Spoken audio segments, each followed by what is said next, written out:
The blazing afternoon sun cast long shadows across the dusty main street of Cedar Springs, Wyoming territory. As Liliana James stepped off the stagecoach, her heart pounding with both fear and determination. It was 1878, and she'd traveled over 1,000 miles to escape the man who claimed to own her, not knowing she'd soon face an even deadlier threat. "Welcome to Cedar Springs, madam," said the coach driver, tipping his hat as he handed down her single leather valise. "Hotel's just yonder." Liliana nodded her thanks, clutching the small bag containing everything she owned in this world. At 22, she was striking rather than conventionally beautiful, tall and slender, with auburn hair tucked beneath a modest bonnet and eyes the color of storm clouds. Those eyes scanned the street warily, searching for any sign she'd been followed. Cedar Springs appeared no different from a dozen other frontier towns sprouting across the west, a single dirt thoroughfare lined with false-fronted buildings, hitching posts, and watering troughs. Men in dusty clothes and worn hats moved with purpose between the general store, saloon, and livery. A few women in calico dresses hurried about their errands, careful not to linger in the street. What made Liliana different was invisible to the casual observer. The document hidden in the lining of her corset, a forged deed of sale naming her as property of Thaddeus Morgan, wealthy cattle baron of the Kansas Territory. It was a document she'd stolen before fleeing his estate after he'd murdered her father and attempted to claim her as part of his inheritance. The law might not protect her. Morgan had judges in his pocket throughout Kansas, but she knew the truth. No human being could own another, not since the war ended 13 years ago. Not legally, not morally. But men like Morgan operated by their own rules in these still wild territories. Liliana straightened her shoulders and headed toward the modest 2-story hotel. She needed a room and then work. Her meager savings wouldn't last more than a week. "Miss, you look like you could use some help." She turned sharply, hand instinctively moving toward the small derringer concealed in her skirt pocket. The man who addressed her stood beside the general store, tall and lean, with sun-weathered skin and quiet eyes. His clothing marked him as a cowhand-worn denim, faded shirt, scuffed boots, but there was something in his bearing that suggested confidence rather than menace. "I'm quite all right, thank you," she replied coolly. He nodded, seeming to understand her wariness. "Name's Archer Kincaid. I work at the Double R Ranch outside town. Just thought you might need directions, being new and all." "How do you know I'm new?" A slight smile touched his lips. "Cedar Springs ain't exactly bustling with daily arrivals, Miss James, Liliana James." She hesitated before adding, "And yes, I'm new, just looking for the hotel and perhaps information about employment opportunities." "Hotel's right there," he pointed to the 2-story building with a painted sign. "As for work, depends on your skills. Town's growing general store might need help, or the dressmaker. School's looking for a teacher if you've got learning." Liliana relaxed slightly. "I was educated in Boston. Teaching might suit me." "Then you'll want to speak with Mrs. Holloway. She's on the town council, lives in the White House behind the church." He tipped his hat. "Good luck to you, Miss James."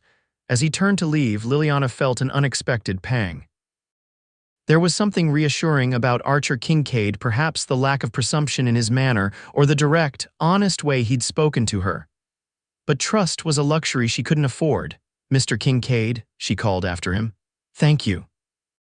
He acknowledged her thanks with a brief nod and continued down the street toward the livery stable.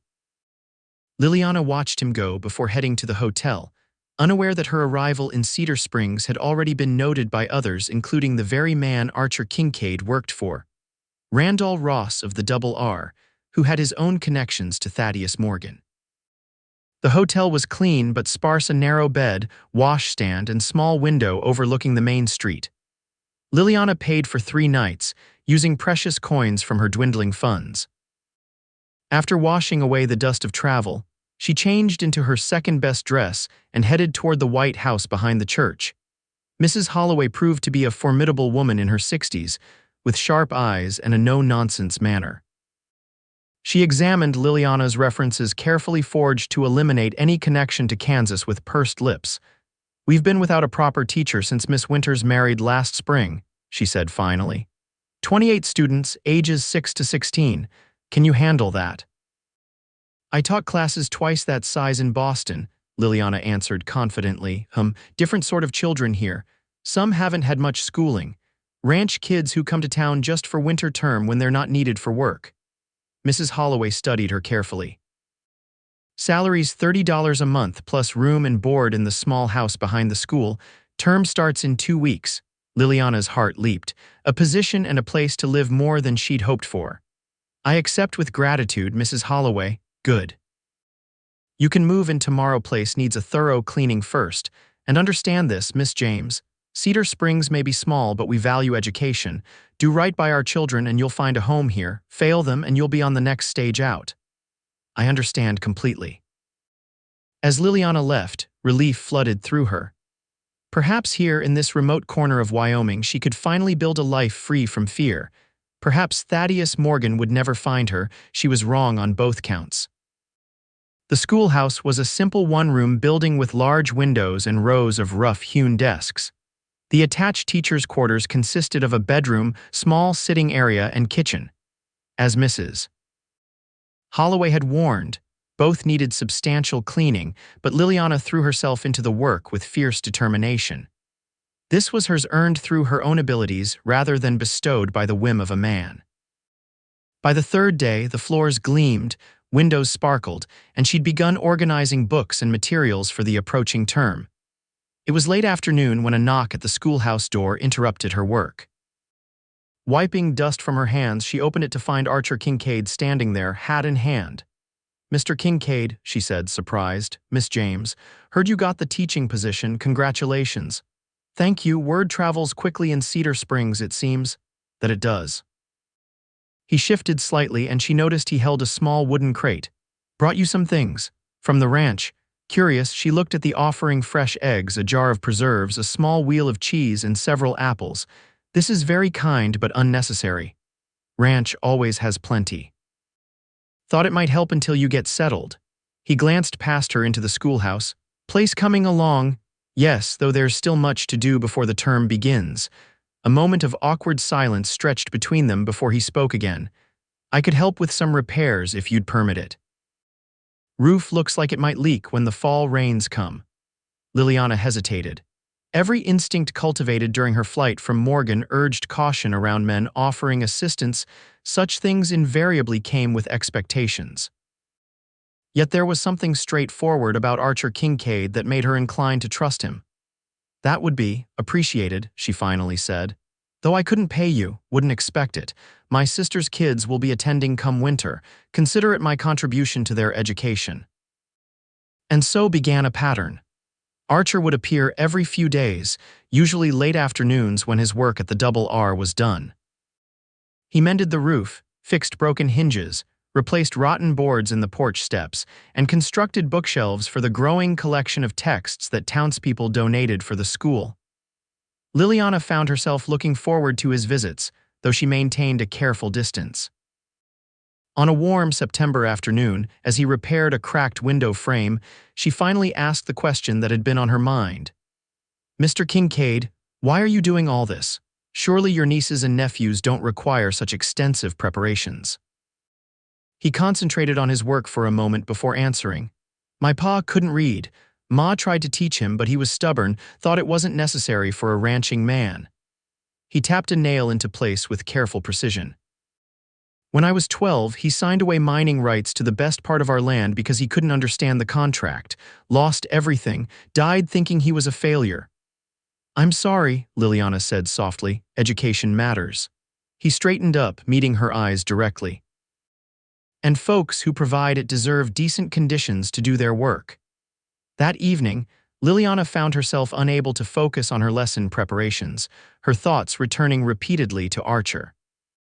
At 32, a fact she'd gleaned from casual conversation, he was older than she by a decade, but seemed to carry even more years of experience in his measured words and careful movements. Unlike most men she'd encountered, he asked for nothing in return for his help, seemingly content with brief conversations as they worked. The school term began with 23 students attending fewer than expected, as several ranch families had delayed sending their children until after the fall roundup. Liliana threw herself into teaching with passionate dedication, determined to prove her worth to the community that had accepted her so readily. The children, though behind their Eastern counterparts in formal education, showed a practical intelligence and eagerness to learn that delighted her. Autumn progressed, with golden aspens on the mountainsides giving way to bare branches as October winds swept down from the north. Archer's visits became less frequent as ranch work intensified before winter, but each time he appeared, Liliana found herself watching the clock in anticipation. She was deeply engrossed in grading arithmetic exercises one evening when urgent pounding on her door startled her. Outside stood Betty Wilson, mother of 3 of her students. "Miss James, you're needed. The Abernathy baby's coming early and Doc Spencer's away in Laramie. Mrs. Holloway says you mentioned nursing experience." Liliana grabbed her shawl without hesitation. "During the war, yes. Let me get my kit." She followed Mrs. Wilson through the darkening streets to a small house on the edge of town where Sarah Abernathy lay in difficult labor with her first child. For the next 6 hours, Liliana drew on every scrap of medical knowledge she'd gained assisting at a Boston hospital, finally delivering a tiny but healthy girl just before dawn. "You saved them both," Mrs. Holloway said as they walked back toward the school in the gray morning light. "Sarah's husband will be grateful when he returns from his freight run." "I only did what anyone with my training would do," Liliana demurred. "Perhaps, but not everyone has your training or your willingness to help without question." The older woman gave her a shrewd look. "You're becoming a valued member of this community, Miss James, more than just a teacher." The words warmed her heart even as they triggered a familiar anxiety. To be noticed was dangerous. To be valued created connections that would make leaving should it become necessary all the more painful. That afternoon, she dismissed her students early, exhaustion making it impossible to continue. She had just laid down for a much-needed rest when another knock came at her door. Expecting Mrs. Wilson with news of the new mother, she was surprised to find Archer instead, concern evident on his face. "Heard about the Abernathy baby," he said, "and that you were up all night, thought you might need this." He handed her a basket containing a covered pot that released a fragrant steam. "Beef stew, cookie at the ranch makes it better than anyone." Touched by the thoughtfulness, Liliana invited him in the first time she'd allowed any man to enter her living quarters. As she served the stew in her 2 mismatched bowls, she found herself sharing stories of her nursing experiences during the war, carefully edited to protect her real identity. "You were just a child during the war," Archer observed, his eyes thoughtful. "I was 13 when it ended. Old enough to roll bandages and hold basins," she replied, the half-truth coming easily after months of practice. In reality, she'd been a privileged child of the South, sheltered from the war's worst effects until her family's fortunes collapsed with the Confederacy. "Still, it took courage," he said. "Like coming out west alone." Their eyes met across the small table, and Liliana felt a dangerous warmth spreading through her chest. For just a moment, she allowed herself to imagine what it might be like to trust someone fully again to share her real story, her real fears. The moment shattered with the sound of horses outside. Archer rose and looked through the window, his expression instantly hardening. "It's Mr. Ross," he said, "and some men I don't recognize." Liliana's blood turned to ice. "Your employer?" "Yes, but he rarely comes to town." Archer's voice was tight with confusion. "And never to the school." Before she could respond, heavy boots sounded on her porch steps, followed by a commanding knock. Archer opened the door to reveal a broad-shouldered man in his 50s, expensively dressed despite the dust of travel, flanked by 2 hard-faced men with guns visible at their hips. "Kincaid," the older man acknowledged with visible surprise. "Didn't expect to find you here." "Mr. Ross," Archer replied carefully, "was helping Miss James with some repairs." Randall Ross shifted his attention to Liliana, his eyes cold with calculation. "Miss James, or should I say Miss Beaumont? Daughter of Colonel James Beaumont of Willow Creek Plantation, Louisiana." The room seemed to tilt beneath Liliana's feet. Her carefully constructed new life collapsed in an instant, her true name spoken aloud, her origin revealed. Her hand gripped the back of a chair to steady herself. "I believe you're mistaken, sir," she managed to say, though her voice trembled. "No mistake." Ross's smile didn't reach his eyes. My business partner, Mr. Morgan of Kansas Territory, has been searching for you most diligently. Imagine my surprise when I realized his runaway property was teaching children right here in Cedar Springs." Archer stepped forward, placing himself between Liliana and the men. "What's this about Mr. Ross?" "Not your concern, Kincaid. The lady belongs to Morgan, legal and proper. Her father lost everything gambling, including her, before he put a bullet in his brain, papers all signed and witnessed." "That's a lie." Liliana's composure finally broke. "My father never wagered me in any game. Morgan forged those papers after murdering him." "A touching story," Ross said dismissively. "But the law says different. These gentlemen," he gestured to the armed men, "are here to escort you back to Kansas." Archer's voice was dangerously quiet. "No law allows a man to own a woman, Mr. Ross. Not in Wyoming Territory, not anywhere in this country, not since the war." "Contractual obligation, then," Ross shrugged. "Semantics don't much matter when the judges have seen the papers." "Now stand aside, Kincaid. Don't make me regret hiring you." The tension in the small room was palpable. Liliana watched Archer's shoulders stiffen, his hands curl into fists at his sides. He was going to fight and likely die for a woman he barely knew, against men who wouldn't hesitate to kill him. "Archer, don't," she whispered. "Please, it's not worth your life." He turned slightly, just enough to meet her eyes, and what she saw there stole her breath: determination, anger, and something deeper that made her heart constrict painfully. "Some things are worth fighting for," he said quietly. Ross made an impatient gesture. "Enough of this. Boyd, Jennings, get the woman. If Kincaid interferes, handle it." The two men moved forward, hands on their weapons. In the split second before violence erupted, another figure appeared in the doorway: Mrs. Holloway, her expression thunderous. "What is the meaning of this?" she demanded, striding into the room with remarkable authority for a woman of her age and stature. "Randall Ross, are you threatening our schoolteacher?" Ross looked annoyed at the interruption. "This doesn't concern you, Margaret." "It most certainly does. Miss James is under the protection of this town." Mrs. Holloway moved to stand beside Liliana. "Whatever dispute you have with her can be addressed through proper legal channels, which do not include armed men intimidating a young woman in her home." For the first time, Ross looked uncertain. Mrs. Holloway was not only respected in Cedar Springs, but connected to powerful figures in the territorial government through her late husband. "Morgan has legal papers," Ross began. "Then he can present them to Judge Wilson when he holds court next week." Mrs. Holloway cut him off. "Until then, Miss James remains here, unharassed. Unless you'd prefer I send for Sheriff Miller now, I'm sure he'd be most interested in why armed men are threatening a schoolteacher."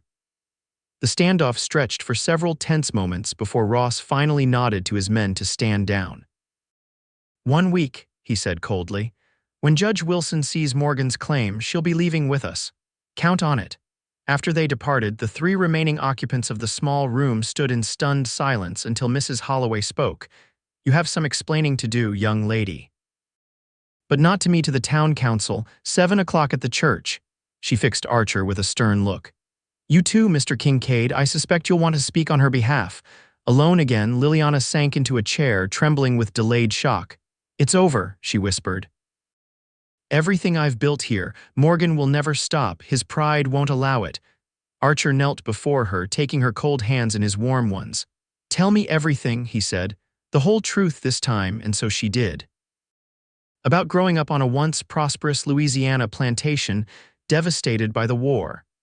About her mother's death from fever and her father's descent into drinking and gambling.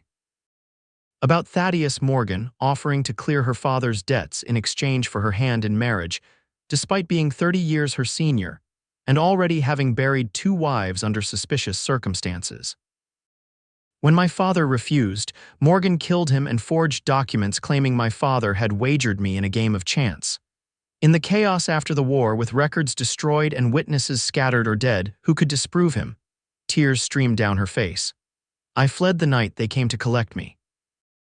Morgan's been hunting me ever since. And there's no family who could help, no one who could testify to the truth, none living. She wiped her eyes with shaking fingers. I've been alone since my father died. Archer's expression hardened with resolve. Not anymore. The meeting with the town council that evening was both grueling and surprising. Liliana told her story again, this time to 5 stern-faced community leaders gathered in the church vestry. When she finished, she expected condemnation for her deception. Instead, she found unexpected allies. "Ownership claims over people went out with the war," declared Judge Wilson, a grizzled former Union officer. "Even if this Morgan fellow has papers, they're worth less than spit in a dust storm. But will territorial law recognize that?" asked Samuel Green, owner of the general store.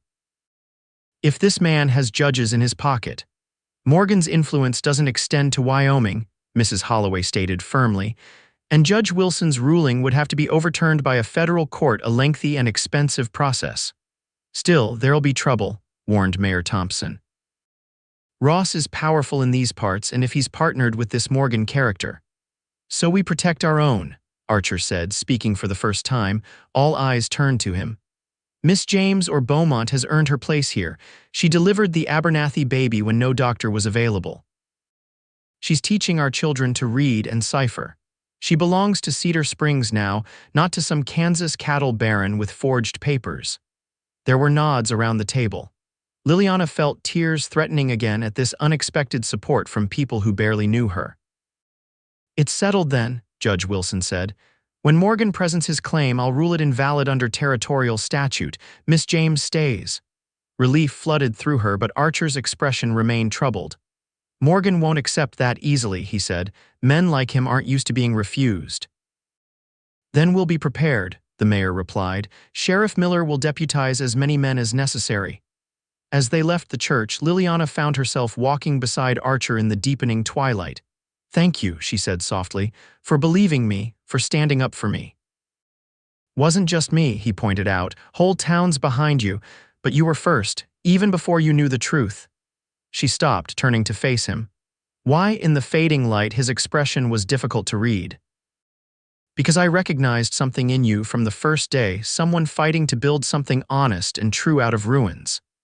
He hesitated before adding quietly, "And because I've never met anyone who made me feel the way you do, Liliana Beaumont." The use of her real name, spoken not as an accusation, but as an acceptance of who she truly was, broke something open inside her. Before she could reconsider, she rose on tiptoe and pressed her lips to his in a brief, tender kiss. "I should walk you home," he said when they parted, his voice slightly roughened. "I'd like that." The next 7 days passed in a strange combination of normalcy and tension. Liliana continued teaching, refusing to allow fear to disrupt her students' education. Archer divided his time between ranch duties and town, coordinating with Sheriff Miller on security preparations. Each evening, he walked Liliana home from school, their conversations growing deeper, their connection stronger despite, or perhaps because of the looming threat. On the 6th day, as they sat on her porch watching the sunset paint the distant mountains, Archer took her hand. "Whatever happens tomorrow," he said. "Know that I don't," she interrupted gently. "Don't say anything you might not be able to fulfill. Morgan is dangerous, Ross is powerful." "Tomorrow could change everything, or it could be the beginning," he countered. "Either way, what I feel won't change." She leaned her head against his shoulder, allowing herself to hope, just for a moment, that he might be right. Morgan arrived the next morning with the sunrise, a tall, broad-shouldered man with silver-streaked dark hair and cold eyes, flanked by 6 armed men, including Ross. They made a formidable procession down Cedar Springs Main Street to the courthouse, where Judge Wilson waited. Word had spread throughout town. By the time court convened, the building was packed with townspeople, merchants, ranchers, mothers of Liliana's students, all there to show support. Archer stood directly behind her chair, a solid presence at her back. Morgan's case seemed convincing on its surface. He presented documents showing Colonel Beaumont's gambling debts and a witnessed agreement pledging Liliana as payment. He spoke eloquently of his generosity in offering her a respectable position as his wife rather than holding her to labor service, as the agreement technically allowed. "The young lady misunderstood my intentions," he said smoothly, casting a pitying look toward Liliana. "Grief over her father's suicide affected her judgment. I've pursued her not out of malice but concern for her well-being and to uphold a legally binding contract." Judge Wilson listened impassively, occasionally consulting territorial statutes. When Morgan finished, he turned to Liliana. Miss Beaumont, do you contest the authenticity of these documents? I do, Your Honor, she replied firmly. My father never signed away my freedom to anyone. Mr. Morgan murdered him and forged those papers. Morgan's expression darkened. Serious accusations from a hysterical girl with no evidence. I have evidence, came a new voice from the back of the courtroom. The crowd parted to reveal a slender man in a dusty black coat. Daniel Whitaker, former clerk to Colonel Beaumont. I witnessed Morgan threatening the colonel the night of his death. Murmurs rippled through the courtroom, Morgan's face flushed with anger. This is preposterous. The clerk died in a house fire months ago. The fire you ordered set, Whitaker countered, approaching the bench. I escaped and have been in hiding, gathering evidence against you. He handed Judge Wilson a packet of papers. These are the colonel's actual financial records, showing considerably smaller debts than Morgan claims. And this, he produced a folded document, is Colonel Beaumont's will, naming Liliana his sole heir, witnessed and notarized before his death. For the next hour, the courtroom sat spellbound as Whitaker methodically dismantled Morgan's claims, producing records and testimonies that painted a damning picture of fraud and murder. Judge Wilson examined each document carefully before finally addressing the court. The evidence presented by Mr. Whitaker raises substantial doubts about the validity of Mr. Morgan's claim, he declared. More importantly, regardless of any such agreement, the laws of Wyoming Territory do not recognize ownership of human beings in any form. Miss Beaumont is a free citizen, answerable to no man for her choices or movements. Relief swept through Liliana so powerfully she nearly collapsed. Archer's steady hand on her shoulder kept her upright. This is an outrage, Morgan exploded, rising to his feet. I demand these proceedings be referred to federal authorities. You're welcome to pursue that course, Judge Wilson replied calmly.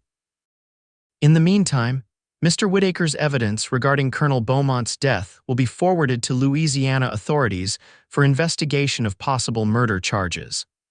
Morgan's face contorted with rage. His hand moved toward his jacket where Liliana knew he kept a derringer similar to her own. Before he could draw, Sheriff Miller and his deputies had their weapons trained on him. I wouldn't, the sheriff advised coldly. Court's adjourned and you're leaving town now, under escort to the territorial line. For a moment, it seemed Morgan might risk violence despite the odds. Then Ross gripped his arm, murmuring something urgent. After a tense silence, Morgan finally nodded tightly. This isn't over, he said, his eyes locked on Liliana with naked hatred.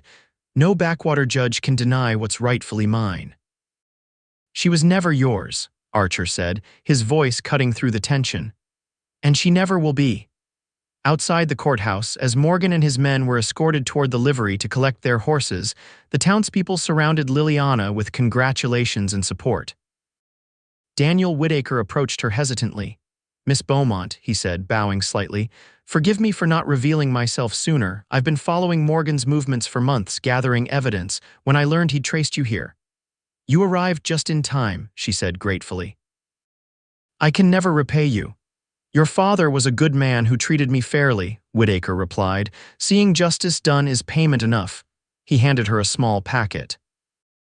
These are copies of your father's legitimate papers, property deeds for what remains of Willow Creek, bank drafts that should still be valid. Not a fortune, but enough to start fresh. As the crowd dispersed, Liliana found herself standing with Archer in the autumn sunshine. It's over, she whispered, scarcely believing it. Truly over. Morgan won't give up easily, Archer cautioned. Men like him don't accept defeat. But we've won time, and truth is on our side now. She looked up at him, searching his face. You were going to tell me something yesterday. Before I stopped you. His smile transformed his face, softening the weathered lines around his eyes. That I love you, Liliana Beaumont, that I want to build a life with you if you'll have me. Joy bloomed in her chest, sweeter for having been so long denied. I love you too. But I need you to understand I won't be owned. Not by Morgan, not by anyone. I'd never want to own you, he replied seriously, only to stand beside you. Their kiss, witnessed by half the town, sealed a promise that neither took lightly. That evening, as they sat planning their future on her porch, Sheriff Miller rode up with grave news. Morgan and Ross gave my deputies the slip about 10 miles out, he reported. Doubled back toward town, best we can tell. Archer's expression hardened. They'll come for her. Count on it, the sheriff agreed. I've got men watching the approaches to town, but Morgan knows the territory now, could slip in after dark. I should leave, Liliana said immediately. Draw him away from Cedar Springs. No, Archer's voice was firm. That's exactly what he wants, to get you isolated. Sheriff Miller nodded. Kincaid's right. Best protection is to stay put with people around you. I've already posted 2 deputies at the school. After the sheriff departed, Archer paced the small porch. There's another option, he said finally. The double Articus main house. It's defensible and Ross won't expect us to go there. His own ranch? Liliana asked incredulously. Ross rarely stays there, prefers his townhouse in Cheyenne. The hands are loyal to the foreman, not Ross. And there's something Morgan wants there, something worth partnering with Ross to get. What do you mean? Archer's expression was grim. Ross has been buying up water rights all through the territory, damming streams, forcing smaller ranchers to sell out when their cattle can't reach water. Morgan's been doing the same in Kansas. Together they could control enough water to dictate terms to everyone from here to the Missouri River. That's monstrous, Liliana whispered. It's business to men like them. Archer took her hands. The maps and legal documents are in Ross's study at the main house. With those and Whitaker's evidence, we could stop them both. The plan came together quickly. Under cover of darkness, Archer led Liliana out of town through the back ways only locals knew, avoiding the main roads where Morgan's men might be watching. They rode double on his horse, her arms wrapped around his waist, the night air cold against their faces.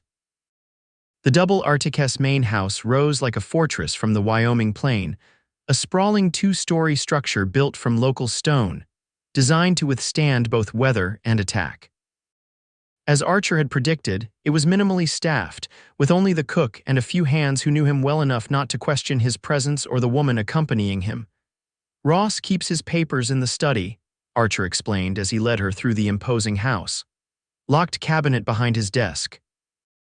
Can you open it? A ghost of a smile crossed his face. Before I was a rancher, I had other skills, not all of them strictly legal. The study was a testament to Ross's wealth and ambition: leather-bound books, expensive furnishings, maps of the territory marked with his holdings. Archer went directly to an ornate wooden cabinet, examining the lock with practiced eyes before retrieving small tools from his pocket. This will take a few minutes, he murmured, bending to his work. Keep watch at the window. Liliana moved to the large window overlooking the ranch yard, scanning the darkness for any sign of movement. The moon had risen, casting silver light across the empty corral and bunkhouse. Everything seemed peaceful, then she saw a flicker of movement near the stable. A man's silhouette, then another. Archer, she whispered urgently, someone's out there. He joined her at the window, his expression tightening as he counted the shadowy figures now approaching the house. 5 men, has to be Morgan. He returned to the cabinet, working the lock with increased urgency. They must have followed us after all. How we were so careful. Ross knows this land better than anyone. The lock finally yielded with a soft click. There. Inside were stacks of deeds, contracts, and maps, the paper empire Ross had been building. Archer quickly sorted through them, selecting key documents and stuffing them into a leather satchel. This is everything: water rights, illegal dam permits, bribes to territorial officials. He strapped the satchel closed, enough to ruin both Ross and Morgan. A pounding at the front door echoed through the house. Kincaid, Morgan's voice carried clearly. Send out the girl and you walk away from this. Archer checked his revolver, back door through the kitchen. My horse is tethered behind the smokehouse if we can reach it. They moved silently through the darkened house, passing the terrified cook huddled in her quarters. The kitchen door opened onto a small garden beyond which lay the smokehouse and stables. Stay close to me, Archer whispered. They had barely stepped outside when a shot rang out, splintering the doorframe inches from Liliana's head. She ducked instinctively as Archer pulled her behind the cover of a stone water trough. They've surrounded the house, he said grimly. Morgan's voice called out again, closer now. Last chance, Kincaid, the girl and those documents. Otherwise, nobody leaves here alive. Archer met Liliana's eyes in the darkness. Do you trust me? With my life, she answered without hesitation. Then follow my lead. He raised his voice to address their hidden attackers. "We're coming out, Morgan. No need for more gunplay." Keeping Liliana behind him, Archer emerged from behind the trough, hands raised but conspicuously still holding his revolver. As he'd anticipated, Morgan and his men stepped into view, weapons trained on them. "Smart decision," Morgan said, his smile coldly triumphant. "The satchel first, then the girl." "Let her go," Archer countered. "She's of no value to you now, not with Whitaker's evidence exposed. Take the documents and disappear before the territorial authorities come looking." Morgan laughed humorlessly. "You misunderstand her value to me, Cowboy. This was never about legal ownership." His eyes fixed on Liliana with disturbing intensity. "She denied me. Nobody denies Thaddeus Morgan what he wants." "A man who measures his worth by what he owns has no worth at all," Liliana said clearly, stepping up beside Archer rather than remaining behind him. Morgan's face darkened with rage. "You'll learn respect, girl, starting tonight." He gestured to his men. "Take her, kill him." What happened next unfolded with the clarity of slow motion in Liliana's memory. As Morgan's men moved forward, a shout came from the bunkhouse ranch hands alerted by the commotion, emerging with their own weapons. In the moment of confusion, Archer fired a single, precisely aimed shot.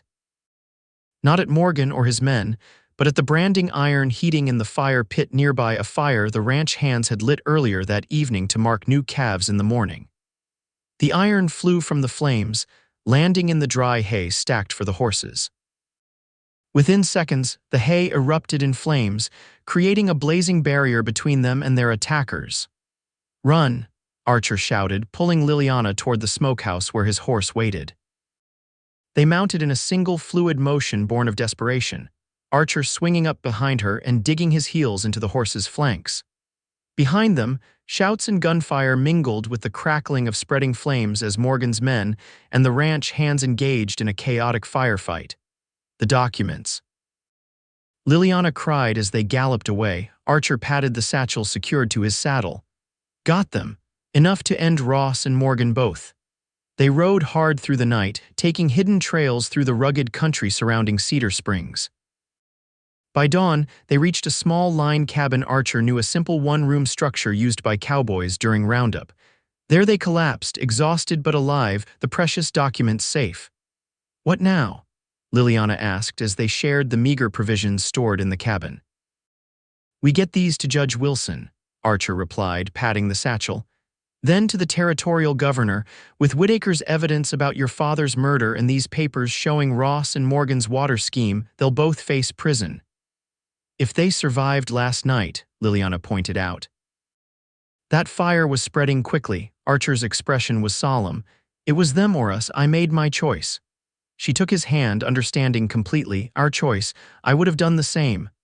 They rested through the day, setting out again at dusk to avoid possible pursuit. The journey back to Cedar Springs took them through rocky passes and dense pine forests where no one would think to look for them. As they rode, they planned their future in quiet conversations, dreams neither had dared to voice before now suddenly possible. Cedar Springs was in an uproar when they arrived. News had spread about the firefight at the Double R, though accounts varied wildly. Sheriff Miller greeted them with visible relief. "Thought you might be dead," he said bluntly. Ranch hands said the place was a war zone. "Morgan, Ross?" Archer asked. "Ross is in custody in Cheyenne, arrested trying to flee the territory. Morgan." The sheriff hesitated, and Liliana felt a chill of premonition. "They found a body in the ashes of the stable," Miller continued. "Burned beyond recognition, but about Morgan's size. Had his watch and gun belt." Relief flooded through her, followed immediately by guilt for feeling such relief at a man's death. Yet if Morgan was truly gone, the shadow that had haunted her steps for so long had finally lifted. Judge Wilson received them in his chambers, examining the documents they'd risked so much to acquire with mounting dismay and anger. "This is criminal conspiracy on a massive scale," he declared. "Ross, Morgan, 3 territorial officials, even a federal marshal, all involved in this water rights scheme." He looked up at them gravely. "You've done this territory a great service at considerable personal risk. Will it be enough to ensure Ross faces justice?" Liliana asked. "More than enough. He'll spend years in federal prison." The judge carefully repacked the documents. As for you, Miss Beaumont, with Morgan dead and your father's will authenticated by Mr. Whittaker, your legal troubles are over. You're free to claim your inheritance in Louisiana if you wish. Liliana glanced at Archer before answering. My future is here now, Your Honor, in Cedar Springs. Outside the courthouse in the clear autumn sunshine, Archer took her hands in his. Did you mean that, about staying? Every word. She smiled up at him. Louisiana holds nothing for me but painful memories. Here I've found purpose, community. She squeezed his hands. Love. Good, he said simply. Because I was thinking about that piece of land along the creek, the one we passed yesterday. Good water rights, fertile soil. Big enough for a small herd to start, maybe some crops. Her heart swelled with understanding. Your own ranch, our ranch, he corrected. If you want that life. Archer Kincaid, she said slowly, are you asking me to marry you? His smile was gentle, his eyes serious. I'm asking if you want to build something together, equal partners in whatever comes. Marriage, yes, when you're ready. But more than that, a future neither of us thought we'd have. In his words, Liliana heard everything she'd ever wanted, not just love, but respect. Not possession, but partnership. She answered him with a kiss that promised far more than words could express. They were married that December in Cedar Springs' small church, with the entire town in attendance. Mrs. Holloway insisted on hosting the reception, declaring that Liliana was as good as a daughter to her now. Daniel Whittaker, who had remained in town to see Ross's prosecution through, gave the bride away in a gesture that brought tears to her eyes. With Whittaker's help, Liliana sold her Louisiana inheritance, using the proceeds to purchase the creekside property Archer had identified. Together, they built a modest ranch they named Willow Creek, in memory of her family home but looking firmly toward the future. The schoolhouse didn't remain empty long. Liliana trained Rebecca Wilson, Betty's eldest daughter, to take over as teacher, allowing Liliana to divide her time between the ranch and continuing to serve the community as a midwife and informal healer. Spring brought new calves to their growing herd, and the news that Liliana was expecting their first child, a son they would name James, after her father, when he arrived that November. By then, Willow Creek Ranch was already becoming known for both its fine cattle and its generous hospitality to travelers. On a warm summer evening 5 years later, as they sat on the porch of their expanded home watching their son and 3-year-old daughter playing with the ranch dogs, Archer took Liliana's hand. Happy? He asked, though he already knew the answer. She leaned against his shoulder, content in a way she'd once thought impossible. More than I ever dreamed possible. Inside the house, framed above the fireplace, hung a brand, the WC of Willow Creek Ranch, mounted on the very iron Archer had shot from the fire that night at the Double R. It served as a reminder of how close they'd come to losing everything, and of the moment when Archer had chosen her freedom over his own safety. Before they could brand her as property, Archer murmured, following her gaze to the iron, the cowboy shot the iron from the fire. And changed everything, Liliana finished, turning to kiss the man who had helped her find not just safety and love, but her own true worth, not as someone's possession, but as herself, free and whole and beloved. Outside, the Wyoming sunset painted the distant mountains gold, then deep purple, then blue-black as stars emerged to illuminate the vast sky above Willow Creek Ranch, a sky as boundless as the future they continued to build together, one day at a time.